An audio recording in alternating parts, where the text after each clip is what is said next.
Coming up in this episode of In Clear Focus. I was a translator in everywhere that I've been because I was a marketing educated person who shifted to mass comm, portfolio school, copywriting, creative direction. So the book being now welcomed by designers has been a happy notion that I'm embracing. I'll be happy to be a translator, right? You're listening to In Clear Focus, fresh perspectives on marketing and advertising, produced weekly by Big Eye, a strategy-led full-service creative agency growing brands for clients globally. Hello, I'm your host, Adrian Tennant, Chief Strategy Officer. Thank you for joining us. How do you define creative strategy?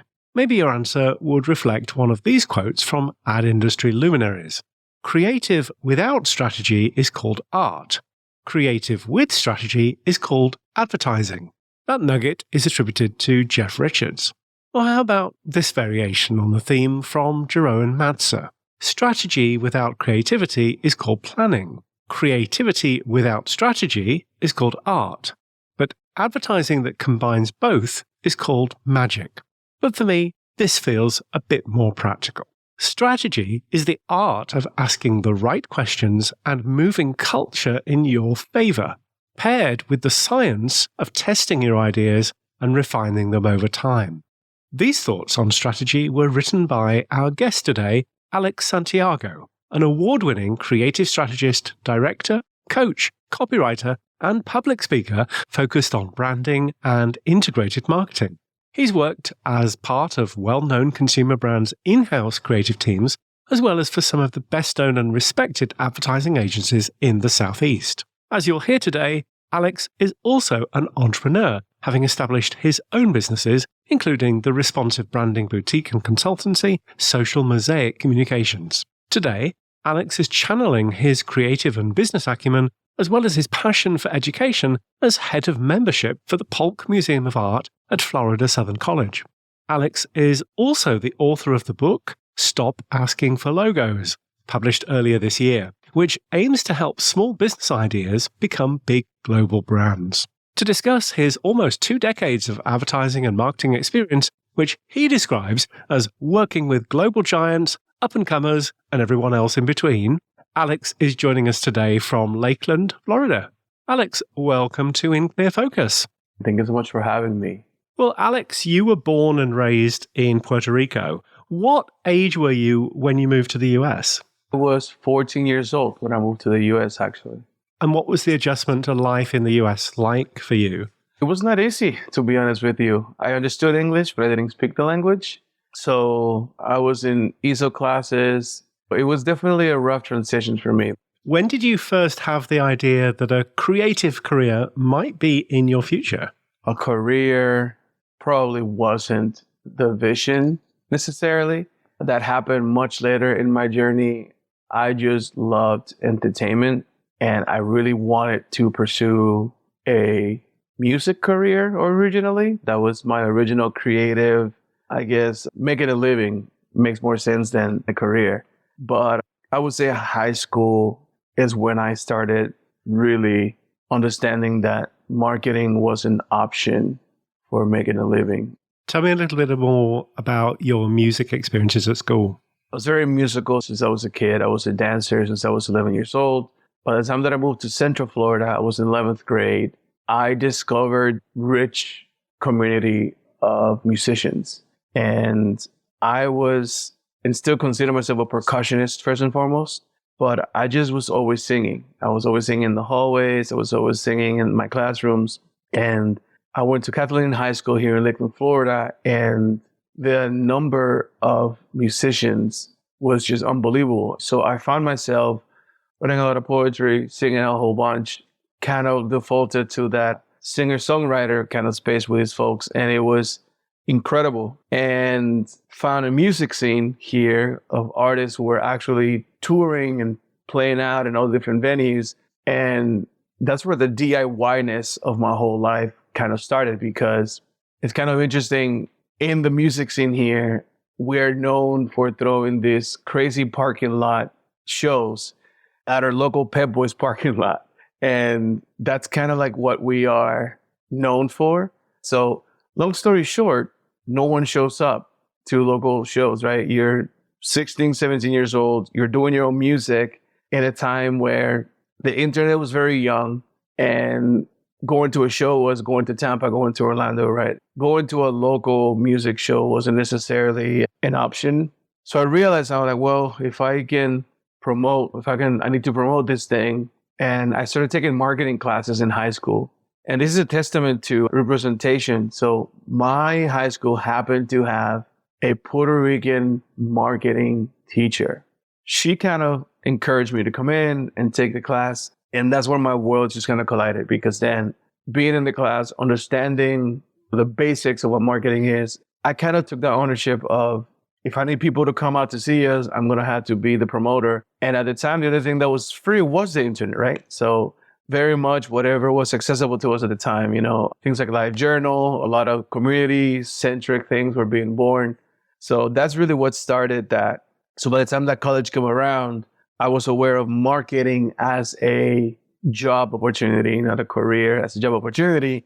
And then growing up with MTV, growing up hearing about labels and hearing about A&R and things like that was very much piqued my intrigue at a young age.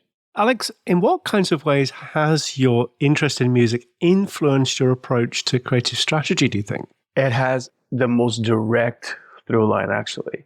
One of the concepts that I wanted to work on is this notion of a portfolio looking at your greatest hits. I remember my portfolio professor, Kobe, talking about your portfolio being a smile, right? Where it was, you have strong opener, and then you kind of like bury your your weaker work, and then you close with a strong one. And that, to me, what it actually reminded me of was an album. Albums are very much the same thing, right? It's this story that you tell, and what kind of journey do you take the listener? So for me, it's both conceptual as well as in practice, because in the early 2000s, so we talk about MySpace timelines, just so I can talk about community-centric, conversation-centric, kind of the shift of advertising. Us bands and musicians were using it very much as it was the only thing that was free to us. But we had direct access to kids. Like, I used to say that my job at the time was earning people's trust with a keyboard. And sure enough, I ended up as a copywriter. My whole job was to make sure that when I spoke with people, if it was a random message, if it was a comment, that people understood that I was a real person. So very much this world of making sure that people on the other side knew I was a human being, understanding that I found things that were alike and connection points. I understood very early on that that was going to be the future of communications. So that had a direct impact into how I would think about building campaigns. I would think about what we now call personalization, and also what branded communities essentially became. So when I speak about audiences versus customers, for example, which is a very hard transition, I noticed, especially because at the same time as I was, taking marketing classes, I was working for Publix already as a teenager in the stores, and then ended up as a 19-year-old in corporate. So I was very much like, I used to have a lot of great conversations with our VP about the future of marketing and advertising that I remember fondly. And at the time, I remember I think Pepsi was the first brand on Twitter to hit 1 million followers. And then Whole Foods had 100,000. And there were brands early on who understood that this was an extension of their store experiences. So for me, it was all about, okay, you have an audience, that you're earning an audience, right? That's really like, as an artist, you have an opportunity on stage that you busted your behind for a long time to get on that stage, or you had to produce the show yourself. You're lucky if the people got there after you talked to them and after you tell them you were coming, you have 2 songs, right? To get them to stick around. And then you have a 20-minute set to get them to care. So when I tell you it's a direct line, everything that I've done has a direct connection to what I was doing.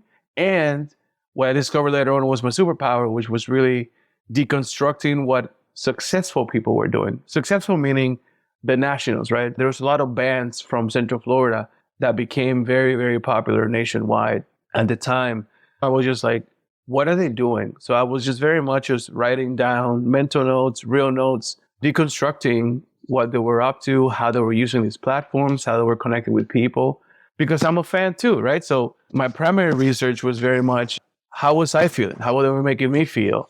And then how many people around me were feeling the same way? Well, you gave us a little preview there of your work with Publix, which we'll get onto in a moment. But you studied at the University of South Florida, graduating from the Zimmerman School of Advertising and Mass Communications. Now, during your time at USF in 2010, you were selected for the Multicultural Advertising Intern Program, or MAPE for short. The program was created by the American Association of Advertising Agencies over 40 years ago with the aim of enhancing workforce diversity in the industry. Now, we've had Rima El-Ghassain, former VP of Talent, Equity and Inclusion at the 4A's Foundation, as a guest on this podcast in the past. So, Alex, what was your MAPE experience like? So I will say MAPE absolutely changed my life. And it was an incredible, incredible experience. My experience with MAPE, getting into MAPE, was very, very dramatic just because I found out 5 days before the deadline. And I went through the process. And the next thing I know, you're a finalist.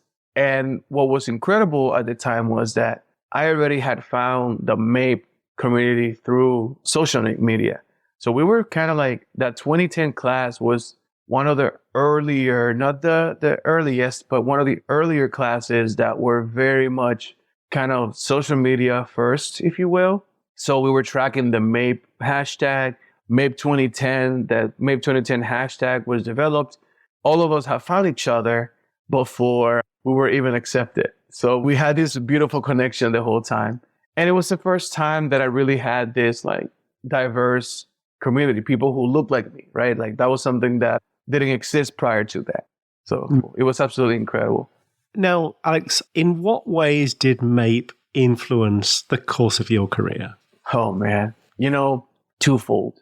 Yes, I ended up headfirst in the ad industry. And McCann Erickson at the time was going through a huge shift because I got to see the peaks and the valleys of the ad industry on my first day. Because as soon as we walked through the office, they had just recently lost Microsoft as a client. So on our first day, we're like way overdressed, wearing our oversized suits, and everyone, all of us were not in the same. There were definitely people who were like, this is their second internship.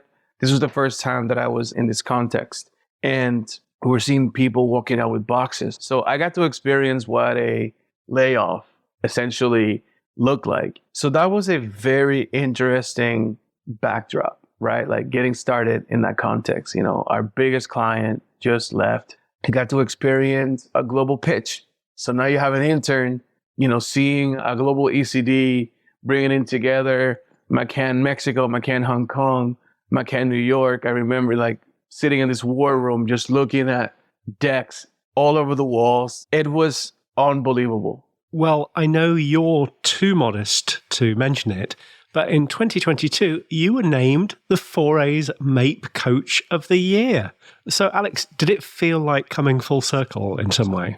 Oh, man, what a moment. That was happening 12 years after I was a MAPER and a decade after I had been coaching this whole time. That's the way that I was able to give back. So when I got back to Florida, I had a very rude awakening, right? Because now I'm going from the high of like San Francisco. I just pitched HP computers with all these award-winning creatives. I'm in New York City meeting all these people. And then I'm back in Tampa Bay and like no one cares. So I think like that giving back was the only thing that I could control. So how I got started helping give back was by doing talks for the following year. So I became a bit of a campus spokesperson. And I also joined my AAF AdFed Ad Club.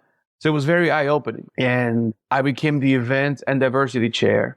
And as a diversity chair of my ad club, then I created a couple of events to speak about these programs and literally give back to communities, people who look like me, which obviously very, very few people. But I was able to bring MAPE, and I brought a MAPE speaker. So we got to zoom in some folks. And also the Marcus Graham Project. So we did 2 events, and I was able to do that at the time. And because of that, I stayed connected with the folks up there, right, in communications. And we were connected on LinkedIn. So the digital communities were already existing, obviously. So I stayed plugged in. And then the mentorship program was part of MAPE. You always get a mentor in the agency or the city that you're in. And my mentor was very important for me in San Francisco. And I was like, I can be that person. Can I do it from here? So I have been doing it for Central Florida for almost that decade long. And then that directly shaped how I saw generations change, generations coming up. And then I saw the evolution from MAPE going from having mentors into coaching. So any and all opportunities that I would have to go back to New York and do a conference to continue coaching, I took it. So I'm just kind of like the guy who never left, Let's take a short break. We'll be right back after this message. As the world around us is showing, it's always hard to know what the future will bring. But you can be better prepared for the uncertainties of tomorrow. Hi, I'm Susan Cox-Smith. And I'm Scott Smith. We're the authors of a new book, Future Cultures: How to Build a Future-Ready Organization Through Leadership. Our book offers proven strategies to fundamentally rewire your culture to become more fluid, agile, and prepared to handle whatever tomorrow brings. From future-proofing your brand to adapting the experience of your team or workforce, Future Cultures includes practical design tools and foresight techniques that will bring your focus clearly into the future. As an In Clear Focus listener, you can get 25% off a print or electronic version of Future Cultures using the exclusive promo code BIGI25. This code is valid for all products and pre-orders, and when you order directly from the publisher, shipping is always free to the US and the UK. To order your copy of Future Cultures, go to the publisher's website at koganpage.com. That's Kogan with a K. Thank you. Thank you. Welcome back. I'm talking with Alex Santiago, an award-winning creative strategist, director, coach, copywriter, and the author of the book, Stop Asking for Logos. I remember that when you and I first met, you were a creative director at Publix Supermarkets working in-house at the corporate office in Lakeland. Now, for any listeners unfamiliar with Publix, it was founded back in 1930 by George W. Jenkins in Winter Haven, Florida. It's the largest employee-owned company in the United States, with over 250,000 staff and more than 1,300 stores located primarily across the Southeast. So, Alex, what are some of the most valuable lessons you learned about the role of branding and consumer marketing from your experiences with Publix? So something that add context to this is that I started at Publix as a 14-year-old in the front end. So I actually had a longer journey before I got to creative director. I got to corporate at 19. And that first journey, my true degree, I would say my true 4 years of college was those 4 years at corporate. My job there as a creative director came after. In 2015, I joined as a senior copywriter and helped the creative group build a digital team, which then transformed into an omnichannel team. I was in charge of the e-commerce as well as content creation, social engagement. And then the big 5 years of my life was Club Publix, which is their loyalty personalization program. And what I learned on the creative direction path was really more about leadership and managing up, meaning how to help leadership make better decisions, which has a direct line to helping entrepreneurs find their way. It's really hard. Publix is 90 years old. So my experiences as a very young man inside of those halls was very, very different. A creative director for a company that big at 30 years old, I know is not normal, but some folks took a big chance on me and I was able to bring change in positive ways.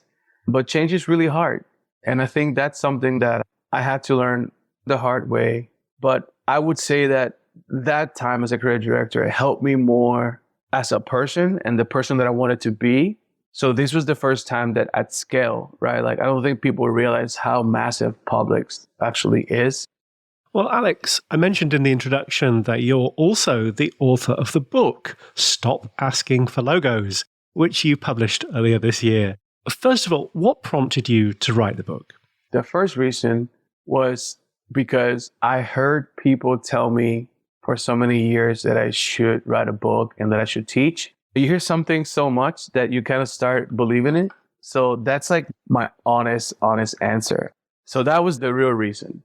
The business reason was because my original intention was to help entrepreneurs, help small and medium-sized businesses build brands. And we couldn't communicate, right? You had this like insanely passionate person in me, driven by business, but speaking all creative things. And I kept losing people, right? Like they had no idea what I was talking about. But at the same time, being that I was running my own business, I had this empathy of this person is trying to keep the lights on, right? Like this is life or death for them. They don't necessarily think about the importance of having conversations of what a brand means. So I thought, well, if I can help business minds understand this space, it might be a little bit easier for me to have these conversations because they're speaking my language.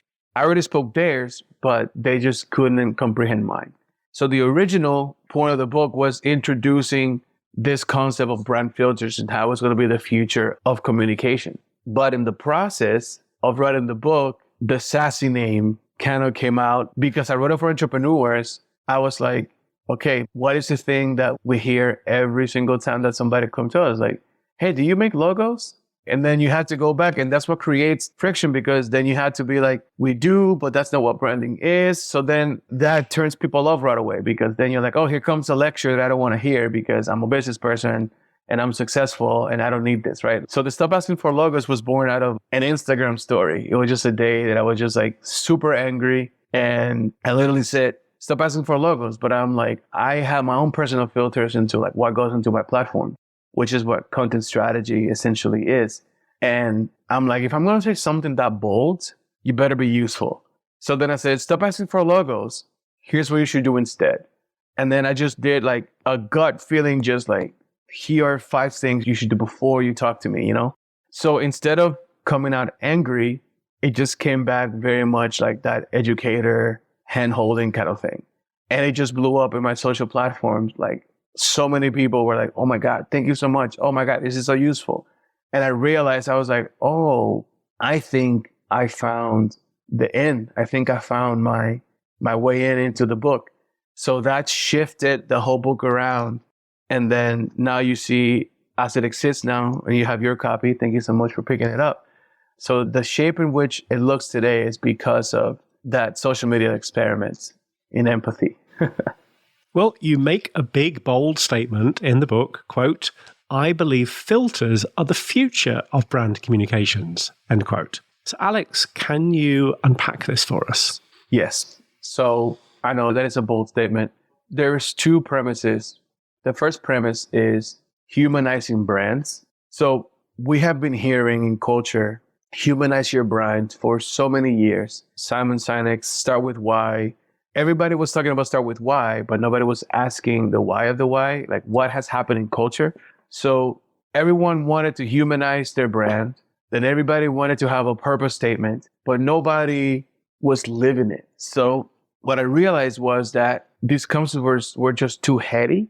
So when somebody says like, oh, I want to humanize my brand, they actually don't understand how to go from the words, that notion into actual practice, into tactics. Like it doesn't magically happen. Like that chunk of humanize your brand to like, how does that look like on the other side? So I thought that there was something missing in the translation of how do you humanize a brand. So that's the first premise. The second premise is communications versus conversation. The most successful brands are the brands who have understood since the early 2000s how to have conversations. Like we hear about ambassadors and we hear about all of these wonderful marketing words, but what it really means is empowering people to have conversations. So I saw kind of like what can happen when you give too much, chaos kind of happens, right? So I realized that if you could have a filter between the brand and folks, you would have a better product on the other side for the masses. conversations versus communications on the other. Filters was kind of like my solution. Stop Asking for Logos also has an accompanying workbook for which your wife, Charity, is credited as co-author. Alex, what was Charity's role? So my wife has a master's in instructional design and technology, and she has been part of all of my projects. So she is my silent partner in the business, in Social Mosaic Communications, meaning that she's always involved. I didn't realize that instructional design was so close to marketing and advertising until she was going through her master's. And she started showing up, talking about audiences and writing scripts. Long story short, I believe that advertising role nowadays is to hold hands, right? It's to guide people, not just the traditional, get your attention and try something. So my wife has been incredibly important because a lot of my campaigns, because they're built different and because they are designed to be multi-steps. So when I finally put the book together, I always had this vision of, I want this business owner to actually sit down with a pen. And that's why it's so short. And that's why it's so compact, because I just wanted to give them this opportunity to just pull their thoughts down. And then she took each single section that I had developed and then reimagined it as a proper training that it was even more digestible. So she was an incredibly huge part of making sure that this experience is completely foolproof. Stop Asking for Logos and the accompanying workbook have been out for a few months now. Alex, what kind of reactions have you had from readers, and has anything surprised you? Yes, actually, the most surprising thing has been who's levitated towards it, because they were not in my target audience, but obviously it makes sense why it's connecting with them. And it has been designers. So I wanted business people to be able to speak creative, essentially. What I didn't think about was that, traditionally speaking, most designers aren't trained in business. So what has ended up happening is that this is now, it's a translator. So it's been really interesting how many designers are like, oh my God, thank you so much. Because they're going through the same pain points, but they may not have that business education that I have or the business experience that I have. My thing is that I was a translator in everywhere that I've been, because I was a marketing educated person who shifted to mass comm, portfolio school, copywriting, creative direction. So the book being now welcomed by designers has been a happy notion that I'm embracing. I'll be happy to be a translator, right? Well, as your coaching and volunteering work demonstrates, you have a passion for education and providing opportunities for diverse populations. Alex, how are you applying creative strategy in your role as head of membership for the Polk Museum of Art? I wanted to leverage my journey. I love giving back. And that museum, the Polk Museum here in town, is a place that is very important for our family, especially the last 3 years when I was on my own. And I thought that it was a great way to both give back with my expertise and then be part of the community in a more direct way. It's very exciting. And I'm sure that at some point I'll be sharing some big new happenings going over there. Alex, if In Clear Focus listeners are interested in learning more about you and your work, what's the best way to get in touch with you? So the best way, it's always going to be online. It's going to be social media. I'm Sosaic on all platforms. SOSAIC. That's always going to be the easiest way. I'm also at alex@socialmosaic.us. You'll see the red glasses over there. So yeah, online is usually going to be the easiest thing. alexsantiago.me is my personal website. I have a contact sheet there, so if that's easier for you, you can definitely check that out. And we'll include a link to the Stop Asking for Logos webpage in the description and transcript for this episode. Thank you so much. Alex, thank you very much for being our guest on In Clear Focus. Thank you so much for having me. Thanks again to my guest this week, Alex Santiago, award-winning creative strategist and author of Stop Asking for Logos. As always, you'll find a full transcript of our conversation along with links to the resources we discussed on the Big Eye website at bigeyeagency.com. Just select podcast from the menu. Thanks for listening to In Clear Focus, produced by Big Eye. I've been your host, Adrian Tennant. Until next week, goodbye.